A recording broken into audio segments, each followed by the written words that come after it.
Talk about G protein coupled receptors. And so we got a couple videos that'll help those make sense, I think. So this is a G protein coupled receptor, and this one is. Oh, but the one's widescreen. Well, oh well. So let's watch through it and we'll pause and talk about it. So a G protein coupled receptor is always going to be a protein that goes through the membrane 7 times. So 1, 2, 3, 4, 5, 6, 7. Fantastic.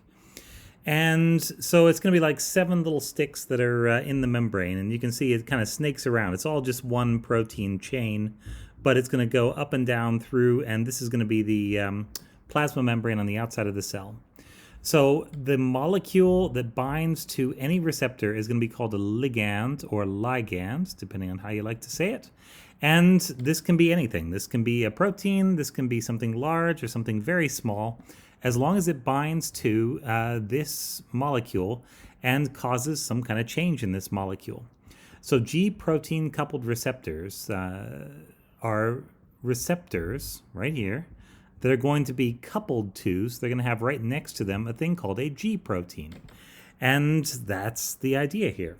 These are a good way that the cell can signal, so it can sense what's going on the outside and make a response on the inside. So let's watch the animation. It'll show us how this happens. So ligand comes in, fine, and it causes, did you see that? We can jump back. There it is without, there it is with, without, with, without, with. Do you see how it has made a change? This is what we call a conformational change, which just means a change in shape. Conformation is C-O-N-F-O-R-M-A-T-I-O-N. And the conformational change is going to change the shape and kind of the structure of certain parts of it. Helix number 1, 2, 3, 4, 5 is going to move probably the most. And there's a little thing down here that they actually call helix number 8, and this is going to really kick out and change in shape. But there's only 7 that go through the membrane of these helices. The 8th one is outside the membrane and just moves around on activation. All right, so let's watch the activation again. There we are, and it's active. Great. Boom.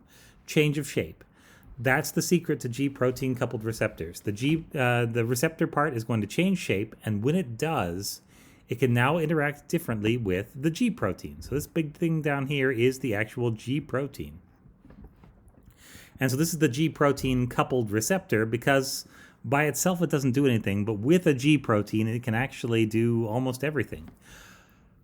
Oh, I remember reading that something like 90% of the FDA-approved drugs that exist target different G protein coupled receptors. So everything out there that is trying to influence mood or just anxiety, the way you think, happiness, and even a lot of the ones that are going to be influencing pain, these things all bind to G protein coupled receptors. They are really prominent, and really important, actually.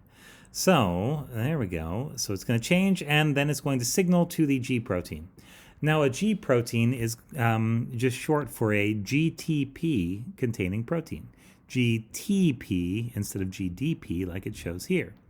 And so you'd say, well, this one has a GDP in it. I mean, what's the big deal here? And the big deal is that the first thing that's going to happen when we are activated, this is going to become like a little can opener, a little pry bar, and it's going to pop out the GDP and allow a GTP to come in here. And then when the G protein down here has the GTP inside of it, it can now go and attach to some other protein and activate it. It's going to use the 3rd phosphate on the GTP to activate something else, and it'll drive whatever signal needs to be driven. And so these receptors are involved in everything that you smell, everything you taste, and everything you see. So yeah, this is very much your entire senses. Your brain works on these, your body works on these. They're pretty important. The G protein itself is going to consist of a couple of different subunits. Now, in some cases, the alpha subunit is always going to be the one that is holding on to the GDP if it's the inactive version, or the GTP if it's the active version, because we've just activated this receptor. And so the alpha looks like this little fish down there. That's just a lowercase alpha. Depending on which receptor, which G protein we're talking about. Some of them have a beta and a gamma, which are separate, and some of them just have a big old beta, which is like the beta and gamma pushed together into one protein. And honestly, yeah, the beta and gamma are less important than the alpha. The alpha is the one that's going to activate other proteins. So think alpha, activate, and then you got that. All right, so let's watch it happen. Yeah. Remembering that in real time it happens much faster. So yeah, alpha, beta, gamma, we got that. Yeah, don't worry about the beta. But the alpha and gamma are going to have lipid tails. And so they're actually going to have a lipid molecule attached to the end of this. The alpha, beta, and gamma are all proteins. But there are pathways inside the cell that can attach literal lipid molecules, like you find in the membrane, to a protein. And that's a good way to make sure that your protein is always partly stuck in a membrane, because it has a membrane molecule on it, a membrane lipid.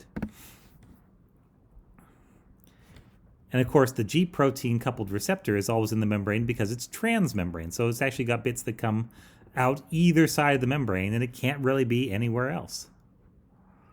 All right, so I think we're about to activate this, or rather we have activated it, but we have not yet seen the effects, so let's jump ahead. Here we go. Okay, GDP comes out, GTP is going to go in, and so yeah, that's the point of this thing. It just opens up the alpha subunit so it can accept a GTP. And then once we've got a GTP, then the alpha subunit is going to break away from beta and gamma. In some systems, beta and gamma are going to go off and do other things. Like when we get to vision, they are actually going to do other things. But for our purposes, the alpha is going to be the one that you want to follow. In politics, you follow the money, right? And in science, you want to follow the energy source. And GTP is going to be an energy source. And so it's going to go to one of several proteins that are either going to usually make or break a cyclic nucleotide. That's the most common things that get activated. And depending on what kind of cell it is and what it's got downstream that's going to be activated by cyclic nucleotides, we're going to see different activities there. All right, so great. And so now it's going into a particular one. And we don't care so much about that particular one as we do about watching this awesome animation. So let's rewind this to the beginning. And here we've got our G protein coupled receptor. And so if you were able to trace it, it would go through the membrane 7 times, but they're not all arranged in a line like, you know, fingers on your hand. They tend to bunch up together. And so it's more like a cylinder with 7 that goes through the membrane 7 times. And you see all your nice lipid molecules here. Remember, the plasma membrane is actually 2 layers of lipid molecules. One with these little head groups, which is the purple top bit facing out, and one facing in with the 2 hydrophobic tail regions facing each other, just as nature intended. All right. So there's our G protein, and then boom, our G protein coupled receptor, rather. It is bound to its ligand, which is great. And then, ooh, who's this hanging out over here? I don't know. Could be a G protein. Let's see. Here's another one. So here's another G protein coming over. And then first thing, we're going to put in a GTP, pop out the old GDP. So there we go. GDP comes out.